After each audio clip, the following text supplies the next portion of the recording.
साथ हम सभी लोग पूजन शिविर के रहस्यों को भी समझ रहे हैं। और आज कल हमने समझा था नव देवताओं की पूजा भी करना चाहिए। मंदिर भी पूज है, घंटा भी पूज है, दीपक भी पूज है, मंदिर का पत्थर भी पूज है, मंदिर में चम्मच भी पूज है, कटोरी भी पूज है। इसलिए कभी इन चीजों में अगर पैर लग जाए तो तुरंत पैर से लगने के बाद तुरंत क्षमा मांग करके उसके पैर पड़ना चाहिए कि नहीं, हमने भगवान के चढ़ाई हुई चीजों पर पैर लगा दिया। धोखे से लग सकता है, टेबल पर है ना, जिनवाणी पर, वेदी पर तुरंत 9 बार नमोकार मत अपने आप से प्रायश्चित ले लेना चाहिए। ठीक है, इससे उस पाप क्रिया या उससे महादोष से आप बच जाएंगे। ठीक है ना। नव देवता कौन होते हैं? राहुल भाई, नव देवता कौन होते हैं? पहले होते हैं अरहंत। क्या सिद्ध हैं वैसे बड़े, पर अरहंत को इसलिए रखा क्योंकि उन्होंने मार्ग बताया कि ये सिद्ध हैं, ये अरहंत हैं, ये आचार्य हैं, उपाध्याय हैं। धर्म का उपदेश इसलिए कहा गया, टीचर बड़े होते हैं। क्या होते हैं? जो पढ़ा रहे हैं वो हमेशा बड़े होते हैं। इसलिए कभी भी पढ़ना हो तो जमीन में बैठकर पढ़ना चाहिए। विद्या बहुत तेजी से आती है। अकड़ कर बैठने वाले व्यक्ति को कभी विद्या नहीं आती है। कभी भी अगर तुम पढ़ भी चुके हो, क्या समझ में आया? जैसे सपोज करो इस बार 20 साल के बाद वर्षा योग हो रहा है, 2 साल बाद फिर हो गया, 2 साल बाद फिर हो गया, और सब साधु आए वैसी भक्तामर पूजन शिविर पढ़ाए, तो कभी ये मत कहना पढ़ तो लिए थे हम पिछली बार, सीख तो लिए हैं, और वायदा में तुमसे पूछ ले, बताओ नवीन, फिर क्या करोगे? रावण की तरह हंसोगे? हैं? हंसोगे नहीं हंसोगे? वो हंसी तुम्हारी नहीं है, पूरे परिवार की है, पूरी समाज की है कि तुमने पढ़ा और ओवर रिएक्ट करने लग गए, है ना। नहीं, आपने पढ़ लिया, दूसरी बार फिर से पढ़ो। हो सकता है कुछ चीज मैं छोड़ दूं तो वो हमसे ज्यादा ज्ञानी हो और तुम्हें पढ़ा दे, तुम्हें लगेगा वाह ये और एक चीज मिल गई, वाह बहुत बढ़िया लगा, अरे वाह क्या चीज बताई है। तो जो भी गुरु आपको पढ़ाए, कितने ही बार भी पढ़ाए, आपको पढ़ना चाहिए। क्या करना चाहिए? पढ़ना चाहिए। ज्ञान कभी अधूरा नहीं होता, हमेशा पूरा होता है। जब चाहे जैसा स्थिति में अबे भैया लेना चाहिए, जहां मिल जाए। एक बार भोजन करने के बाद पवन मामा जी दूसरी बार करते कि नहीं? कभी कहते हो ममता माई से कर तो लिया, कहते हो? अरे खाने के बाद भी अगर कोई तुम्हें लौंग इलायची और सौंप दे तो भी मुंह मार लेते हो।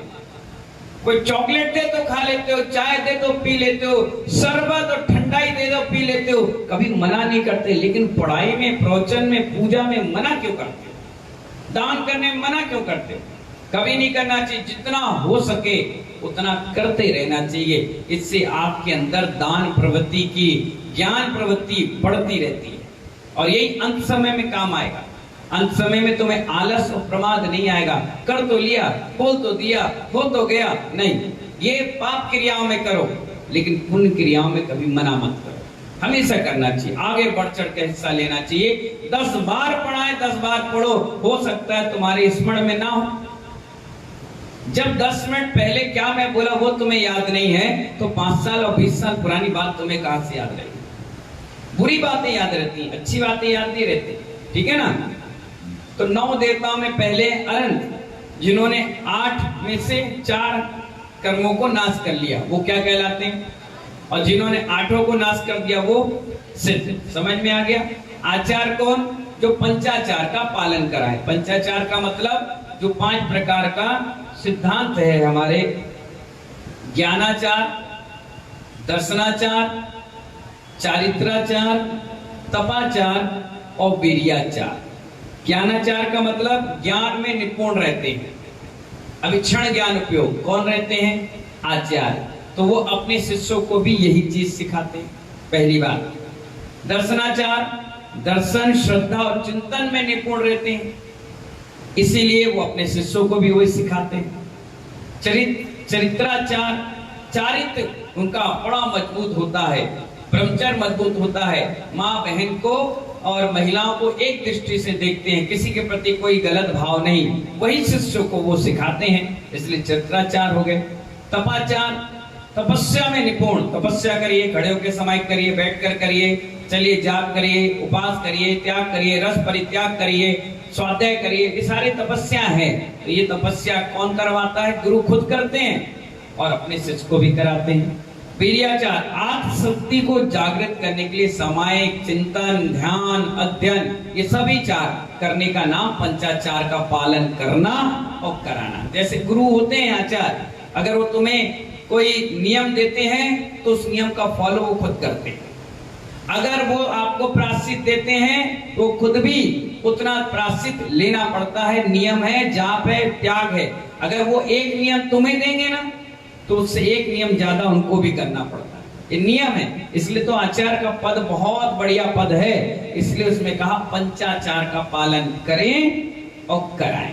तो आचार्य समझ में आ गया। उपाध्याय 25 मूल गुण के धारी होते हैं, सारे अनुयोगों का उनको ज्ञान होता है, हर तरीके से परफेक्ट होते हैं, हर तरीके से ऑलराउंडर की भूमिका में होते हैं। कहीं से कोई भी कैसे भी प्रश्न कर ले, नहीं मालूम होगा तो ढूंढ के लाएंगे, मालूम होगा तो बड़ी शालीनता से, विनय भाव के साथ, वाणी में मिठास, हित मित प्रिय के साथ वो अपने वचनों को पब्लिक में शेयर करते हैं और पब्लिक उनसे खुश होती है। पूरे पंच परमेष्टि में अनंत भगवान के बाद अगर उपदेश का किसी का नंबर आता है, स्पीच देने का नंबर आता है, तो सिर्फ उपाध्याय का। साधु को भी हक प्रवचन का नहीं दिया गया। आचार्य तो है ही आचार्य, इसलिए उनको तो मौका देंगे ही देंगे, लेकिन सबसे अच्छी भूमिका होती है उपाध्याय परमेष्टि की, जो वाणी भूषण होते हैं, वाणी से पब्लिक को खींच लाए, पब्लिक अपने आप लड़मरी है उससे जुड़ जाए, मैत्री भाव करा दें और ऐसे एडजस्टमेंट करके अपने धर्म का डंका और धर्म का पताका फहराए, वो कहलाते हैं उपाध्याय परमेष्टि। क्या कहलाते हैं? अब साधु आ जाए, साधु ज्ञान ध्यान में रहते हैं, उन्हें फालतू के ताम झाम से कोई मतलब नहीं। वो आचार्य के अनुज नीचे बैठकर, उपाध्याय के समक्ष बैठकर अपनी तपस्या को बढ़ाते हैं और बड़ों से सीखते हैं कि हमें क्या करना चाहिए, कैसी साधना कैसे करना, हमें संलेखना क्या करना। 12-12 साल आचार्यों के साथ रह करके उस साधना में परिपक्व होते हैं, उसके बाद वो कदम निकाल करके धन प्रभावना में जाते हैं। तो समझ में आ गया, पंच परमेष्टि आ गए। अब आ जाइए जिनधर्म, जिनचैत, चैत्यालय है ना, जिनागम, इसके बारे में समझिए। हमारे आचार्य भगवान कह रहे हैं इसमें,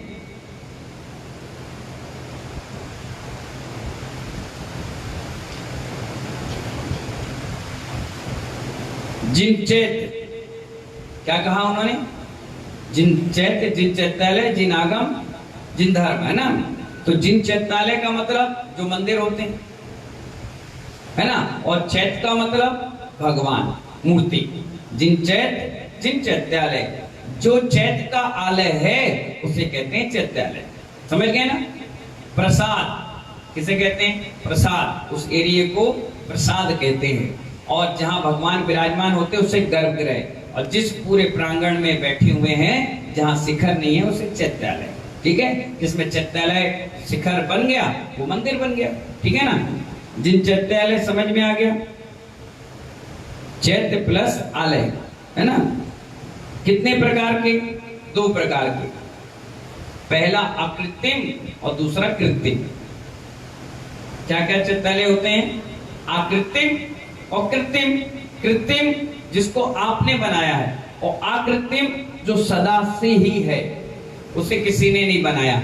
जैसे पंचमेरु में है, नंदीश्वर में है, पर्वतों पर है, और भी पूरे लोक में जहां जहां आकृत्रिम चैत्यालय हैं, जिसकी वंदना हम सुबह सुबह भावपूर्वक करते हैं, है ना, चैत भक्ति के साथ। तो वो सारे जितने भी भगवान हैं, मूर्तियां हैं, मंदिर बने हुए हैं चैत्यालय के रूप में, जिन पर शिखर नहीं है, वो सारे के सारे क्या हैं? आकृत्रिम है। और ये जो आपने बनाया है ये कृत्रिम। ठीक है ना। चलिए, जिनागम क्या है? आपके वचनों को आगम कहते हैं। क्या कहा? आप कौन? भगवान। भगवान का एक नाम है आप, है ना। अपन ने पढ़ा था भक्तामृत, हे आप शब्द आया था, हे जिनेश्वर, हे ईश्वर, हे शंकर, हे ब्रह्मा, हे विष्णु, हे महेश्वर, ये सब नाम भगवान के हैं। ठीक है ना। चलिए, तो आपके वचनों को आगम कहते हैं। आगम 4 विभागों में विभक्त किया गया। कितने विभागों में? जैसे आपकी कैटेगरी है, जैसे आपके घर में 4 मेंबर हैं, तो क्या चारों के लिए एक ही कपड़ा आता है? लेडीज के लिए साड़ी, लड़कियों के लिए सूट, लड़कों के लिए हाफ पैंट और जेंट्स के लिए कुर्ता पैजामा या शेरवानी। बड़े बुजुर्ग हैं तो उनको कुर्ता पैजामा, अलग अलग वैरायटी है। तो इसी प्रकार से आगम को 4 विभागों में व्यक्त किया। प्रथमान्योग, चरणान्योग, कर्णान्योग और द्रव्यान्योग। जिसको जो अच्छा लगे वो उसको पढ़े और पढ़ने के बाद आगे बढ़े। पर सबसे पहले प्रथमान्योग ग्रंथ का अध्ययन करना चाहिए। इससे आपको जीवन जीने की शैली मिलती है, आपकी श्रद्धा मजबूत बनती है, और उसके बाद आपको जिस अन्योग में प्रवेश करना है आप कर जाइए। प्रथमान्योग पुराण पुरुष है, जो महापुरुष हैं, तीर्थंकर हैं, चक्रवर्ती हैं, इन सब का वर्णन आदि का वर्णन है। चरणान्योग मुनि और श्रावक के आचरण को बताता है, आपका भी और हमारा भी। हमारे क्या मूल गुण है, हमें क्या पालन करना चाहिए, आपके क्या मूल गुण है, आपको क्या पालन करना चाहिए। इस चीजों को, उस मुनि और श्रावक के आचरण को चरणान्योग ग्रंथ में समाविष्ट किया गया है। कर्णान्योग लोक की व्यवस्था, गणित का सिद्धांत, पूरे 3 लोक के बारे में एक एक पॉइंट नपा तुला। कंप्यूटर फेल हो जाएगा लेकिन भगवान की वाणी फेल होने वाली नहीं, उसमें वर्णन। द्रव्यान्योग तत्व, द्रव, पदार्थ, मार्गणा, दुनिया भर की चीजें जो हैं, ये सारी चीजों का वर्णन उस द्रव्यान्योग में आता है। जितनी भी द्रव हैं ये सारी द्रव उसमें आती है, इसलिए 4 अनुयोग में विभाजित किया। उसका नाम है जिन आगम, है ना। और आप्त किसे कहते हैं? जो हमेशा के लिए हो गए प्राप्त, छूट चुके हैं, सब चीजों से निकल चुके हैं, प्राप्त, उनको हर चीज हो गई है प्राप्त, इसलिए उनको हम प्यार से कहते हैं आप। ठीक है। जिनधन क्या है? संसार में पड़े हुए जीवों की जो चतुर्गति रूप दुखों की रक्षा करके उत्तम स्थानों पर ले जाता। उत्तम है स्वर्ग, स्वर्ग से भी ऊपर क्या है? मोक्ष, उस स्थान पर ले जाता है। वो जिन धर्म, जिनेन द्वारा प्रतिपादित सुख पाने के उपाय को क्या कहते हैं? जिन धर्म। समझ में आ गया? 9 देवता, अरन सिद्ध आचार्य उपाध्याय साधु, जिन धर्म, जिन आगम, जिन चैत्य, जिन चैत्यालय, 9 के 9 देवताओं की आपको क्या करना चाहिए? आराधना, पूजा करना चाहिए। पूजन का मुख्य उद्देश्य क्या है? बंटी तो दुपट्टा पहने थे, अभिषेक करके आए, उद्देश्य क्या है? अध्यक्ष बने हो तो, मंत्री बने हो तो, क्या फोटो खिंचाना है? क्या सिर्फ औपचारिकता करना है?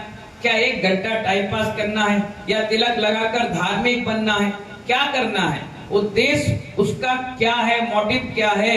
आपका क्या रीजन है? तो आचार्य कहते हैं पूजन का मुख्य उद्देश्य आत्मशुद्धि है।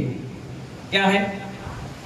आत्मशुद्धि है और पूज्यों के गुणों को प्राप्त कर पूज्यता को उपलब्ध होना है। यानी जो पूजा करता है एक दिन वो भी खुद पूज्य बन जाए, इसी उद्देश्य से हम पूजा करते हैं और हमारी आत्मविशुद्धि बने रहे। अब स्वाभाविक है अगर आप पूजा नहीं कर रहे होंगे, हरीशन जी, अगर आप पूजा नहीं कर रहे होंगे तो क्या करोगे? मोबाइल चलाओगे, कपड़े धोगे, बर्तन मांजोगे, खाना पीना करोगे, नहाने जाओगे, टीवी देखोगे, या फालतू की बकवासों में अपना समय निकालोगे। अगर वही आधा घंटा आप पूजा करोगे तो कम से कम भगवान का नाम लोगे और भगवान का स्मरण करोगे, गुणगान करोगे, उतनी देर तक आपके शुभ विशुभ परिणाम बने रहेंगे।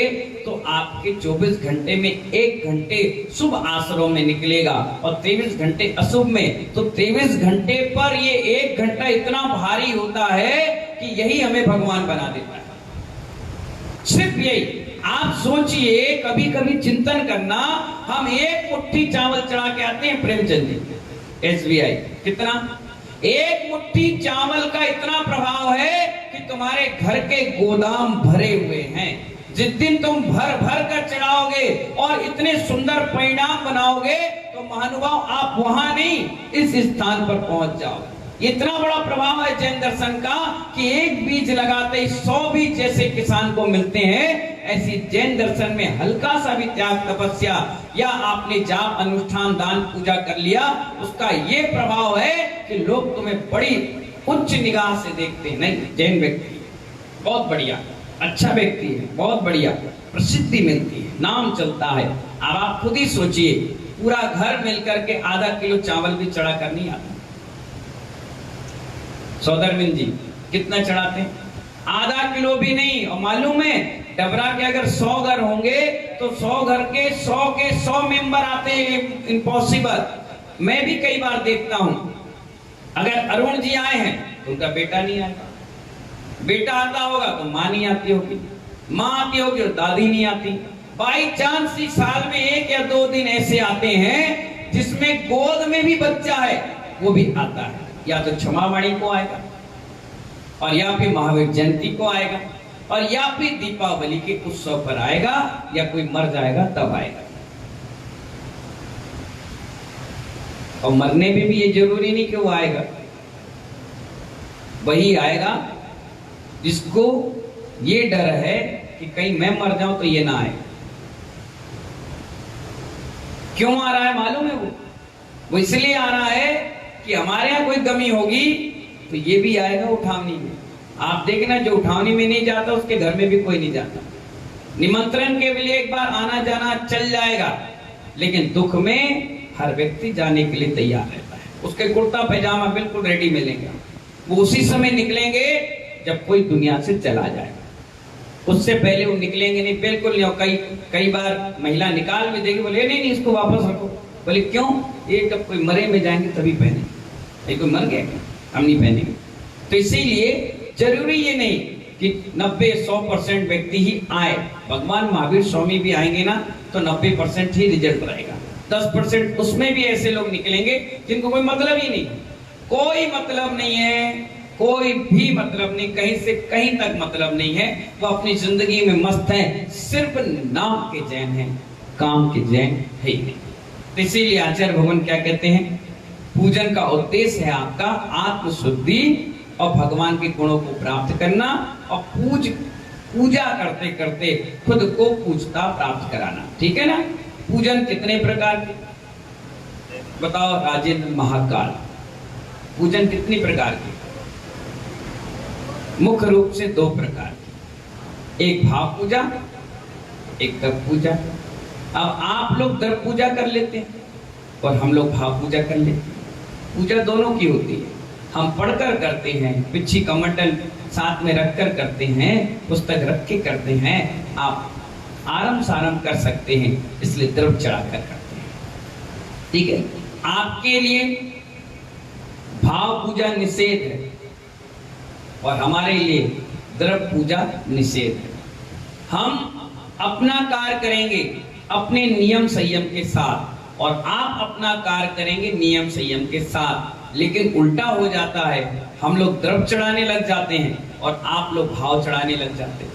ये दोनों सिस्टम अलग हो गया है, इसलिए आपकी समाज का पतन हो रहा है। आप अपने नियम चालू कर रखिए, हम अपने नियम रखेंगे, आपको भी कोई दिक्कत नहीं और हमें भी कोई दिक्कत नहीं। इसलिए कहा गया है कि आप भाव पूजा नहीं कर सकते। भाव पूजा करेगा कौन? करेगा कौन?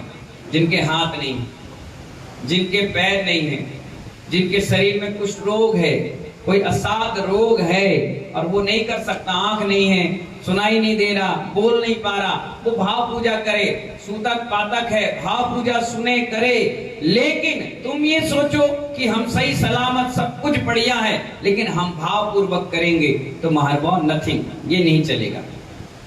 फिर क्या होगा मालूम? क्या होगा? आपका जन्म होगा अगले भाव में। पुण्य है कि आपने भाव पूजा की, इसलिए जैन कुल मिलेगा। लेकिन शरीर तो सब कुछ सही रहेगा। क्या रहेगा?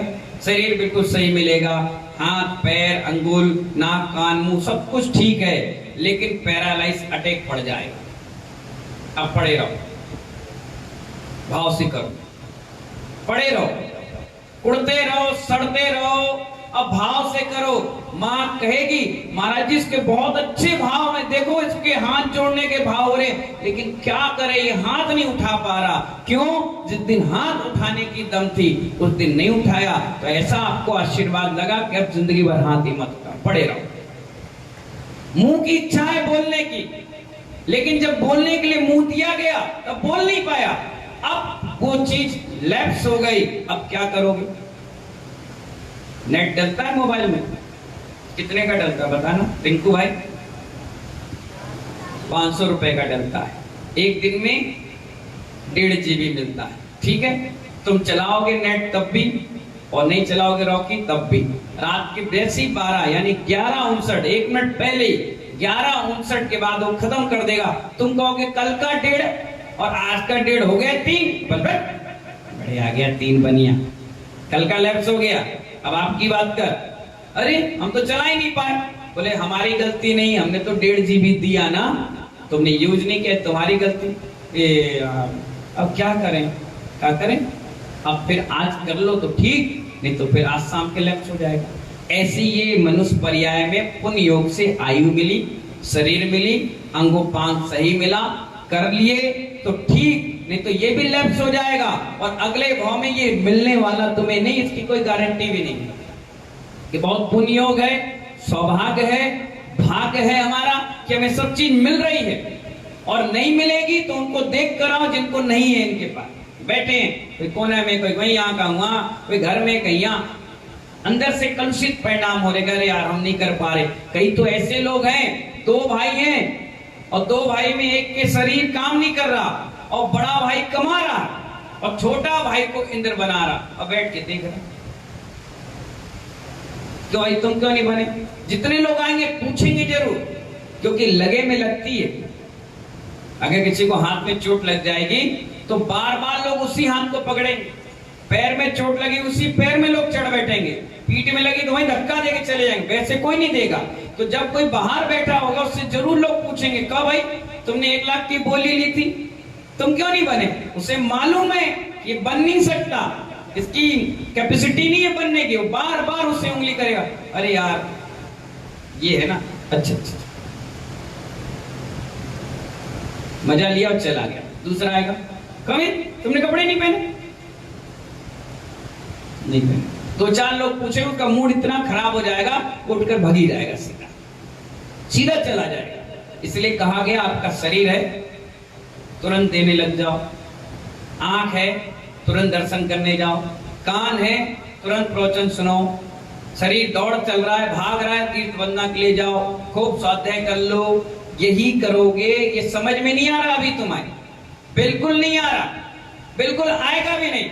और जिस दिन तुम अकेले बैठोगे तब तुम्हें समझ में आएगा कि मैंने जो पुण्य किया था वो इस बुढ़ापे में मुझे काम करने के लिए प्रेरित कर रहा है, आगे बढ़ा रहा है।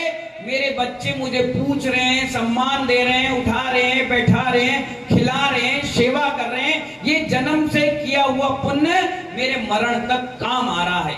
यही काम आएगा मानो, बाकी सब यही छूट जाएगा, यही बेकार हो जाएगा। ये पुण्य तुम्हें यहाँ से आगे तक ले जाएगा। इसीलिए आचार्य कह रहे हैं पूजा 2 प्रकार की, एक भाव पूजा और दूसरी द्रव्य पूजा। इसके बाद द्रव्य पूजा कौन सी है? जल, चंदन, अक्षत आदि जो चढ़ाते हैं, ये कौन सी पूजा है? द्रव्य पूजा। और भाव पूजा भगवान का स्तुति करना, स्तोत्र पढ़ना, भजन करना, कीर्तन करना, ध्यान लगाना, ये सब कुछ गुणानुवाद करते हैं, जो ये भाव पूजा है, जो हम लोग सुबह सुबह रोज सुप्रभात पढ़ते हैं ना, यद सर्गावतरोत्सवे यद भव जन्माभिषेकोत्सवे यद दीक्षा ग्रहणोत्सवे यद खिला ज्ञाना प्रकाशोत्सवे यद निर्माण गमोत्सवे जिनपते पूजा बुतम तद भवे संगीत स्तुति मंगले परस्ताम मैं सुप्रभातोत्सव। ये पढ़ते हैं ना, यदि आवा गंगा विविध नय कल्लोल विमला, ये पढ़ते हैं। ये सब स्तुति है, स्तुवन है, भगवान का गुणानुवाद है। ये भाव पूजा है। कौन सी? ये भाव पूजा दिगंबर साधु करते हैं और द्रव्य पूजा हर श्रावक को करने का फर्ज है। ठीक है ना? जैसे हम सुबह अपनी स्तुति करके अपने व्रत नियम संयम पालन कर लेते हैं, ऐसे सुबह आप उठ करके अभिषेक पूजन पाठ करके अपने श्रावक धर्म का नियम से पालन करना चाहिए। ठीक है, अब आगे चलिए। अब इन दोनों के अधिकारी कौन है? द्रव्य पूजा कौन करे, भाव पूजा कौन? तो द्रव्य के अधिकारी गृहस्थ हैं और भाव के अधिकारी सिर्फ साधु। समझ गए ना, इसमें पुस्तक में भी आ गया। पूजा के और भी भेद है, वो कौन कौन से हैं? आपको उस दिन पर्यायवाची नाम बताए, 2 प्रकार का मुख्य भेद बता दिया। और भी भेद है। पहला है नित्यमय पूजा। कौन सी पूजा? जो आप रोज करते हैं, देव सदगुरु की, जिस दिन जो भगवान का दिन पड़ जाए, उस दिन का जिनका निर्माण पड़ जाए, ये भगवान की पूजा हो गई। दूसरी पूजा कौन सी? सर्वदो भद्र पूजा। कौन सी? बोलो ना, सर्वदो भद्र पूजा। अभी सबका डिटेल आएगा, कौन करता है, कब करता है, कैसे करता है। ठीक है ना। तीसरी पूजा कल्पद्रुम पूजा। विधान करते हो, विधान का नाम भी पूजा है। ठीक है। चौथी पूजे अष्टानिका पूजा, साल में 3 बार करते हो, हर अष्टानिका पे। चौथी इंद्रध्वज पूजा, जब पानी ना गिरे तब किया जाता है। क्या? ध्वजाएं लगाई जाती हैं, और ध्वजा लगते ही जिस जगह पूजा होगी उस जगह पानी जरूर गिरेगा। समझ गए? ये 5 प्रकार की पूजा। पहली नित्यमय पूजा समझिए। प्रतिदिन घर से गंध पुष्प आदि लेकर के जिनालय में भगवान की पूजा करना, सदा अर्चना करना नित्यमय पूजन कराता है, जो आप लोग डेली बेसिस में करते हैं। ठीक है। अब दूसरी पूजा कौन सी, नाम बताओ? सर्वदो पद पूजा। नित्यमय पूजा के भी 2-3 भेद हैं। हाँ, नित्यमय पूजा के 4 भेद हैं। कितने? 4 भेद। इसलिए तो मैंने पूजन रहस्य समझाया कि आप भाई अर्घ चढ़ा के चले जाते हो, कभी इस रहस्य को भी समझो, कौन किस प्रकार से पूजा कर रहा है, कोई गलत नहीं कर रहा, सब अपने अपने तरीके से करें इस भेद के हिसाब से। अपने घर से अस्त्रप ले जाकर जिनालय में पूजा करना, पहली पूजा। ठीक है। दूसरी, जिन प्रतिमा जिन मंदिर का निर्माण कराना। क्या समझ में आया? आप लोग शिखर बना रहे हो बंटी भाई, तो ये भी क्या है? पूजा है। क्या है ये? पूजा है। तीसरा, दान पत्र लिखकर ग्राम खेत आदि का दान देना। विनोद जी, रामजी लाल जी, कल्ले भैया, अभय भैया, आपने मंदिरों के लिए जमीन दान करी, तो ये दान करना भी एक प्रकार की पूजा है। ठीक है ना। मुनिराजों को आहार दान देना, ये भी पूजा है, क्योंकि हम भी तो भाव पूजा कर रहे हैं। समझ गए? तो पूजा के कितने भेद? 4। पहला कौन सा? जो आप लोग नित्यमय अष्टदप से करते हैं। दूसरा, मंदिर बनवाते हैं। तीसरा, दान भूमि देते हैं। चौथा, मुनियों को आहार दान देते हैं। ठीक है ना। ये 4 प्रकार की पूजा। उपरोक्त चारों भेदों में समानता हम केवल प्रतिदिन पहले नंबर की पूजा करते हैं। शेष पूजन यथावत अवसर साधनों के उपलब्धि होने पर ही करते हैं। मुनि आ गए तो दे दिया। वैसे एक ही पूजा रोज आप करते हैं, 3 नहीं कर पाते। हमने आपको प्रेरणा दे दी तो आपने मंदिर बनवा लिया, हमने आपको प्रेरणा दे दी तो आपने आहार दान दे दिया, हमने प्रेरणा दे दी तो आपने भवन के लिए जमीन दान कर दी। ये 3 अवसर मुश्किल से मिलते हैं, अवसर सौभाग्य से मिलते हैं, बाकी एक अवसर प्रतिदिन आपको भाग्य से मिलता है, इसको करना भी चाहिए। अब आ जाइए दूसरे नंबर की पूजा कौन सी है? सर्वतो भद्र पूजा। मुकुटबद्ध राजा। कौन से राजा? मुकुटबद्ध राजाओं के द्वारा महापूजा की जाती है, उसे चतुर्मुख यज्ञ या सर्वतो भद्र पूजा कहते हैं। क्या कहते हैं? चौमुखी भगवान विराजमान होते हैं और चारों दिशाओं में लोग बैठ करके राजा महाराजा पूजा करते हैं। अब सोचिए, अगर अंशु की शादी होगी, किसकी शादी होगी, तो अंशु क्या भोजन बनाएगा? एक सब्जी, एक दाल, एक कड़ी, एक रायता, एक बूंदी, एक ज्यादा हुआ तो बेसन की बर्फी। एक उदाहरण समझना, तुम न बताना, तुम 56 भोग खिलाना, कोई दिक्कत। तो यही तो बनाओगे। और कोई विनोद जी शादी करवा रहे अपने बच्चों की, तो क्या बनाएंगे? पनीर चिल्ली, पनीर कोफ्ता, हैं? और क्या बनते हैं? हम तो खाते हैं, हैं? चमचम, गुलाब जामुन, इमरती, टिक्की, भल्ला, समोसा, करेला, एक लाइन से वहां तक आदमी खाता खाता थक जाए। वही पीएनसी आगरा वाले शादी कराएंगे तो उनकी शादी में तो पहले जैसी घुसोगे पहली 4-5 सुंदर सुंदर लड़कियां पुष्प वर्षा करेंगी, और अंदर जाओगे तो इत्र लगा देंगे, और अंदर जाओगे तो तुम्हें पान खिला देंगे, कोई टीका लगा देगा, कोई दाढ़ी बनाने बैठा, कोई जूता पॉलिश कर रहा। तुम बोले यार इतना सत्कार तो अभी हो गया। अंदर जाएंगे तो एक चांदी का सिक्का मिलेगा पीएनसी का, एक माला पहना देंगे, एक एक 2-2 जोड़ी कपड़ा दे देंगे। वो शाही पर पूजा होगी। वो कैसी पूजा होगी? तो ऐसे ही आप जो पूजा कर रहे हो, आप जो विधान कर रहे हो, वो हल्की फुल्की द्रव्य लिए थोड़े थोड़े कर ली। जब मुकुटबद्ध राजा पूजा करेगा तो उसकी चांदी और सोने के आभूषण रखते हैं। काय के रखेंगे वो? ये स्टील में नहीं करेंगे, वो सोने के बर्तन होंगे। किसके होंगे? जोर से बोलो। और कोई ऐसा नहीं होगा कि देख ले राजा ये मुंह करा तो कलश जेब में भर ले, या उसे डर लगे। राजा की पूजा 32 मुकुटबद्ध राजा होते हैं ना, 32,000। ये अभी चक्रवर्ती का तो नंबर ही नहीं आया। ये चक्रवर्ती के नीचे वाले राजा है। जैसे मोदी जी जाएंगे, अगर अभी कहाँ गए थे, उज्जैन गए, कभी वैष्णो देवी गए, कभी अमृतसर मंदिर में गए, कभी अपने अयोध्या के मंदिर आए, कभी सम्मेत शिखर, कभी गिरनार, तो उनकी पूजा कैसी होती है? वो बड़े महारूप से करते हैं, अच्छे से करते हैं, राजाओं की तरह। कंजूसी से नहीं करते कि 2-2 चावल चढ़ाओ और बचा के घर ले जाओ, ऐसे नहीं। तो महापूजा होती है। वो राजा महाराजा जो पूजा करते हैं उसे क्या कहते हैं? सर्वतोभद्र पूजा कहते हैं। क्या कहते हैं उसको? हाँ, जब भी तुम्हें ऐसा पूजा करना हो राजा महाराजाओं की तरह, तो ऐसी पूजा करना, समझ जाना, ठीक है ना। अब आ जाइए कल्पतुम महापूजा। कल्पतुम चक्रवर्तियों के द्वारा होता है, सिर्फ चक्रवर्ती करता है।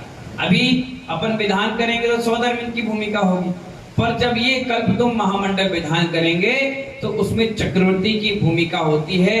ये नरों के इंद्र जो है चक्रवर्ती, वही कराते हैं। और सुन लीजिए, विधान तो ठीक है, कभी कराओ तो भी सुन लीजिए, विधान तो हो गया। विधान के बाद चक्रवर्ती उसे बनाया जाता है जो शाम के गरीबों को दान करे। क्या करे? ये तो पूजा का द्रव्य चढ़ाई दिए, लेकिन शाम के कभी कपड़ा बांट रहा, कभी भोजन बांट रहा, कभी बर्तन बांट रहा, कभी पैसे बांट रहा, कभी कुछ बांट रहा, औषधि बांट रहा, कभी कुछ कर रहा। 10 के 10 दिन में किमिच्छित दान देता है, वो कहलाती है कल्पतुम महामंडल विधान पूजा। समझ गए? आ गया क्या? अब बन गए 1100 में चक्रवर्ती। कह रहे शांति धारा बोले ले, अरे देख तो दिए 1100, फ्री में कराओ ना। धोती पट्टी दे दी तुमने, काली क्यों दे दी? अरे छोटी क्यों दे दी? अबे पागल है, चक्रवर्ती बनाए, खरीद नहीं पा रहा 500 रुपए धोती है। 1100 तो दिए, 500 की बोली ले तो कौन सा तू अमीर और गरीब हो जाएगा? ले ले, और अच्छा तेरा पुण्य है कि तुझे 500 देने का और मौका तो मिला। अच्छे अच्छे तो सड़ रहे हैं, 567 करोड़ की अभी छापे पड़े तो निकाल के दे रहे, और मंदिर के लिए कुड़ रहे। 1 साल में देंगे, 2 साल में देंगे, 5 साल में मर जाओ, भूत बनकर उसमें बन जाओ, उसी में नाक बनकर। क्या करोगे बताओ? ऐसे काम नहीं होते। दिल बड़ा रखो। आप सौधर्मिन बने हो, अगर एक आध बोली ले भी ली तो कभी डरने की आवश्यकता नहीं। ले ली, अच्छी बात है ना, हमारा और अच्छा हो गया। इतने सारे लोगों में हमारा पुण्य और नसीब था, हमने ली, उसमें क्या दिक्कत? अब कई बार बोलियां होती ना, किसी ने कहा कलश की ले लो, अरे यार 1 लाख दे तो दिए। अबे पागल, तू ही तो उसमें मेन आदमी है, तू ही सब कुछ कर रहा है। अगर भाग से कलश मिल भी जाएगा तो उसमें नुकसान काहेगा? जितना दोगे उतना मिलेगा। मांगलिक चीज जाएगी तुम्हें हमेशा हमेशा के लिए। जब जब कलश देखोगे उस विधान की वर्गणाएं उस दिन आपको मिलना चालू हो जाएगी अपने आप। इसलिए इस पूजा का नाम क्या है? कल्पतुम। खूब दान देना चाहिए, खूब। अब ऐसा नहीं विधान तो तुमने कल्पतुम करा लिया और बन गए चक्रवर्ती, तो शाम के कोई माली आया, भाई साहब यार 50 भाई ऐसे साला आ गया माली भाई। नहीं, किमिच्छित का मतलब जो भी तुम्हारी किंचित भी इच्छा है वो पूरी करना। तीर्थंकर देते हैं किमिच्छित दान। कैसे देते हैं? वो बैठ जाते हैं और नगर के लोग आते हैं, महाराज आप जा रहे हो, लो हमें कपड़ा चाहिए, लो सोना चाहिए, लो चांदी चाहिए, लो जो चाहिए उनके माता पिता रख देते हैं। और वो क्या करते हैं? किंचित दान करते हैं, बांटते हैं, खूब लो तुम भी लो, तुम भी लो, तुम भी। जिसकी जो इच्छा है वो बांटते हैं, उसे कहते हैं किंचित दान। और ये चक्रवर्ती ही करता है। अरे 6 खंड का अधिपति है, पूरा वर्ल्ड उसके हाथ में है, जो बोलेगा वो मिलेगा। जैसा उन्होंने कहा हमें 100 एकड़ जमीन, बोले दे दी जाओ। उन्होंने कहा हमें हीरे पन्ने का माला चाहिए, बोले ले जा, दे जाओ। उन्होंने कहा सोने का सिंहासन चाहिए, बोले दिया जाओ। ना नहीं निकलता। और तुम यहाँ बोली लेने में भगवान की सोच रहे, क्यों ले 500 नहीं 600 650। अबे पागल, भगवान की बोली कार्यक्रम चलो, क्या कर रहा है? ये कहना चाहिए 11,000 हमारी कर दो, काम खत्म। दिल बड़ा, माहौल बनना चाहिए, लोगों को लगे वाह ये है चक्रवर्ती। लग रहा है आज हमारे बीच में चक्रवर्ती नहीं है, लेकिन चक्रवर्ती के अंश हैं। देना चाहिए, इतना खुश होकर करना चाहिए। जैसा आप खाने के समय कंजूसी नहीं करते ना, क्या नहीं करते, जो आए सो खाते, ऐसी दान में भी जो भी जैसा बने वैसा करना चाहिए। मैंने अपने जीवन में देखा है, जितना करोगे ना महानुभाव, उतना अपने आप आने का रास्ता तुम्हारा बन जाता है। हमारे गुड़ा गुड़ी नाका में एक डॉक्टर अनिल जी रहते, कभी आएंगे तो आपको मिलाएंगे। आते भी तो सिर पर चढ़ा के गए थे आमी गांव। वो आए बरासों में और भाव बन गए कि एक प्रतिमा हमें रखवाना है। और बोल गए। उनकी पत्नी बोली तुम बोल तो गए, आएगा कहां से? अरे आ जाएगा जैसा होगा, चलो। घर गए, एक पुराना कोई किसी से लेना था 1 लाख, वो दे गया। वो तुरंत दूसरे दिन आ गए। मैंने कहा डॉक्टर साहब कल ही तो आए थे, फिर आ गए आप? बोले महाराज जी राशि बोले ना, वो देने आए। मैंने कहा आपका काम बहुत बढ़िया है। पत्नी बोली इनका काम बढ़िया नहीं है, इनने किसी को दिए थे, वो लाके दे गया। इनने बोला सबसे पहले मंदिर का दो। 70,000 की बोली थी, 71,000 और 29,000 इन्हें एडवांस में मिल गया। बोलो 29,000 यही विधान में खर्च करके जाएं। मैंने खर्च कर दो भैया, बोले पूरे दिए जाओ। तो ऐसा होता है, आप बोल के जाओगे और आपको रास्ता अपने आप मिलेगा, लेकिन श्रद्धा से, आस्था से, मनोकामनाओं के साथ नहीं। आप अपने आप करो, आपको मिलेगा फल, है ना। तो कौन सी पूजा हुई है? सर्वतोभद्र पूजा, ठीक है ना। अब कल्पद्रुम पूजा, इसके बाद है अष्टानिका पूजा। अष्टानिका कार्तिक, फागुन और आषाढ़ के मास के अंतिम 8 दिनों में देवताओं के द्वारा अष्टम दीप नंदीश्वर में अकृत्रिम जिन चैत्यालयों की पूजा की जाती है, उसे अष्टानिका पूजा कहते हैं। क्या कहते हैं? अब आप शिक्षक महामंडल विधान कर लेते हैं, कायदे से नंदीश्वर दीप विधान होना चाहिए। क्या होना चाहिए? अब आपके सामने आ गया, मैं तो नहीं कह रहा। कौन करते हैं इसको? देवता करते हैं। अब इसमें चक्रवर्ती की भूमिका नहीं होती। इसमें सौदर्म, ईशान, सनत कुमार, महेंद्र, ब्रह्ममुत्तर, कामतर, लापिस, शुक्र, आणद, पाणद, अच्युत, ये सारे इंद्र जो हैं स्वर्ग के, ये सब के सब और इनके अनुचर जितने इनके मानने जानने वाले इनकी सेना है, ये सब जाते हैं नंदीश्वर दीप। और नंदीश्वर दीप पे बैठकर उस 8 दिन तक पहले दिन घुसते हैं और लास्ट में 9वें दिन निकलते हैं। ना वहां खाना है ना पीना है, दिव्य द्रव्यों से भगवान की पूजा अनुष्ठान करते हैं। गजब का, दिन भर 24 घंटे से पूजा, गुणानुवाद, जयमाला यही चलते रहती है। उसे क्या कहते हैं? अष्टानिका महापूजा, ठीक है ना। तो जब भी अष्टानिका की पूजा हो तो चक्र करो ना करो उससे कोई मतलब नहीं, लेकिन अष्टानिका के पर्व पर नंदीश्वर पूजा तो होना ही चाहिए और वही विधान है, ठीक है ना। चलिए, अब हो गई इंद्रध्वज पूजा। कौन से नंबर की है? 5वें नंबर की है। मध्य लोक में 13 दीप। कौन से दीप? त्रैलोक की इंद्र द्वारा पूजा करने के उपरांत विविध चिन्हों से ध्वजाएं चढ़ाई जाती है, उसे इंद्रध्वज विधान कहते हैं। ध्वजा कितने प्रकार की बताओ? मंदिर में कितने प्रकार की ध्वजा लगाई जाती हैं? किसी में शेर बना, किसी में कलश बना, किसी में गरुड़ बना, किसी में देव बना, किसी में कुछ। इस 10 प्रकार के उसमें चित्र बने होते हैं और त्रिकोणी ध्वजा होती है। और वो 10 प्रकार की ध्वजाएं कहाँ लगाई जाती हैं? मंदिर के शिखर पर। वो मंदिर आपका बहुत मंगलकारी होता है। एक आपने लगा दिया और साल भर तक दिखते नहीं, 2 साल हो गए, 5 साल हो गए, नहीं, ऐसे नहीं चलता। 10 प्रकार की ध्वजाएं, समोषण का विवरण है, किरित क्लास में मैंने पढ़ाया था। 10 प्रकार की ध्वजाएं मंदिर के शिखर पर लगाई जाती हैं। जिस महानुभाव ने मंदिर पर शिखर बनाया है, अभी कंप्लीट नहीं है, वो इसी विधान से करना। फिर आप मंदिर का चमत्कार देखना, फिर उस मंदिर का अतिशय देखना। दिन दुगनी रात चौगनी समाज, और समाज में करने वाले पूजा करने वालों की धन दान की वृद्धि कैसे हो। कितने प्रकार की, अब आप लगा नहीं पाते हो तो आप क्या कहते हो, एक ही, क्योंकि आपने अभी तक एक ही देखा है ना। ये पूजन के रहस्य को समझा कहां। जिस दिन समझ जाओगे उस दिन अपने जीवन की सारी शैलियां चेंज कर दोगे अपने आप। क्योंकि अभी तक तुमने दाल भात खाया, कभी गेहूं का स्वाद ही नहीं लिया, तो गेहूं बेकार लगने लगा। अरे बेकार होता है, बेकार नहीं होता। विधि विधान तो यही है, आप करते नहीं हो प्रमाद के कारण, ये बात अलग है। पर सिद्धांत को मानना चाहिए। नरेश जी, क्या अपन जब मैनपुरी का मंदिर बनाएंगे तो 10 प्रकार की ध्वजा लगाएंगे। जब चंदाप्रभु मंदिर बनेगा तो 10 प्रकार की ही ध्वजा, एक उसमें मुख्य हो जाती है और 10 की 10 गोल राउंड पे। इस प्रकार 11 ध्वजाओं का वर्णन हमारे शास्त्रों में, हमारे पुस्तकों में आया है। ठीक है ना।